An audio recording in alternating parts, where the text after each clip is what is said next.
अगर आप किसी को असीमित अधिकार देंगे तो इस तरह का दुरुपयोग तो होना ही था।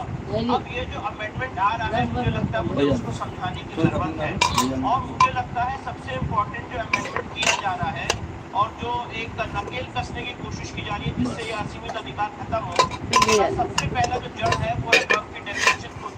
वर्क की डेफिनेशन और जो कांग्रेस सरकार ने कर दी, ओरिजिनल कंसेप्ट जो इस्लामिक लॉ के हिसाब से वो ये है कि कोई भी व्यक्ति अपनी खुद की संपत्ति को वर्क कर सकता है जो उसने अपने जीवन क्या आप पहली बार आए हैं हमारे लाइव में? नहीं कर सकता है। इस डेफिनेशन को मुझे लगता है इंट्रोड्यूस किया जाना बहुत जरूरी और किया जाएगा ऐसा मैं मानता हूँ। फिर सबसे इलीगल कंसेप्ट था वर्क बाय यूजर। अगर आपके पास कागज नहीं और आप किसी की गलती कर रहे हैं और आप वर्क बाय यूजर है, ये सब कंसेप्ट है, इसको मुझे लगता है खत्म करा जा रहा है। और इसके बाद सबसे इम्पोर्टेंट है सेक्शन 40 वर्क एक्ट 1995 का, जो आपने उदाहरण गिना है उसका जो मूल जड़ है वो सेक्शन 40 है। सेक्शन 40 को पूरा खत्म किया जाना जरूरी है और मुझे लगता है खत्म किया जा रहा है। साथ ही साथ वर्क ट्राइब्यूनल में एक आदमी इस्लामिक लॉ का जानकार होगा, ये जो पोर्शन है इसको खत्म किया जाना चाहिए और मुझे लगता है किया जा रहा है। और साथ ही साथ सबसे महत्वपूर्ण है कि वक्फ के लिए लिमिटेशन लॉ अप्लाई नहीं करता है सेक्शन 107 में, उसको खत्म किया जाना चाहिए और मुझे लगता है होगा वो भी। तो ये सारी बातें हैं महत्वपूर्ण। कुछ ऐसे बिंदु हैं। थैंक यू सो मच हमारे लाइव में हमारे चैनल पे आने के लिए आपको मैं बताना चाहता हूँ बहुत बहुत धन्यवाद। अरे ऐसे ही सपोर्ट करते रहिए, प्यार देते रहिए, जो असीमित अधिकार देते हैं, हमेशा खुश रहिए, स्वस्थ रहिए, मस्त करते हैं रहिए। कि वो वर्क ट्राइब्यूनल जाए और वर्क ट्राइब्यूनल का जो निर्णय है वो आप समय सीमा के अंदर जाए, 1 साल के अंदर जाए, नहीं तो फाइनल हो जाएगा। इन सारे पोर्शंस पे लगाम लगाएगा। अब देखिए विष्णु जी, आपने जो बात कही है बहुत सही है, आपने बिल्कुल सही एक तरह से तस्वीर ले लो कुड़िया बातों दर्शकों के सामने रखी है। खा लो दूधू भैया। जिस तरह के क्लॉजेस इस कानून में रहे, इसी की बात में गानी जी कह रही थी कि किसी भी संपत्ति पर अपना हक जता देना।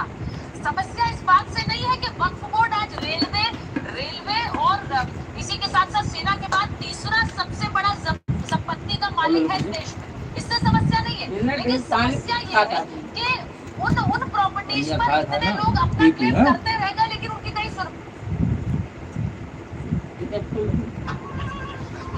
दूध गिलास अब पी गई।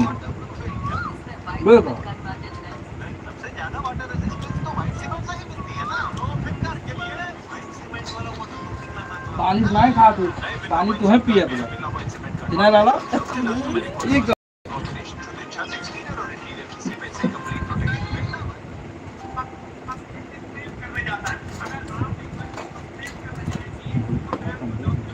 जो मैटर है वो सबमिट होने के लिए सारे बेसिक डॉक्यूमेंट की जरूरत होती है, जो यहाँ बैठकर विश्वशंकर जैन जी झूठ बोल रहे हैं, जो नहीं बोलना चाहिए। क्योंकि जब तक प्रॉपर एविडेंसेस और डॉक्यूमेंट सबमिट नहीं करते तब तक अदालत इसको आगे बढ़ाती नहीं है।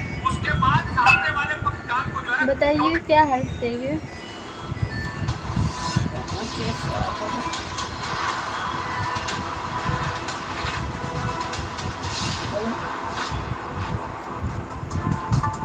करने लग रहेगा तो हमसे करवा लेंगे।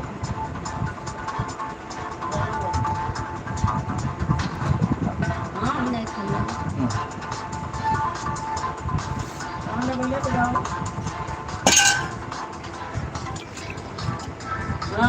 पकड़ाई ना लगे। नमस्कार, मैं हूं सैयद सुहेल और आप देख रहे हैं आपका नंबर 1 शो ये भारत की बात। उम्मीद करते हैं आप सभी पूरी तरह से सेहतमंद होंगे और बहुत बहुत स्वस्थ होंगे। आइए आपको बता दें आज के भारत की बात है में क्या है खास। सबसे पहले आज की पहली बड़ी खबर जिस पर हम बात करेंगे, भारत बॉर्डर पर हजारों बांग्लादेशियों की खेड़ा का डर था वही हुआ।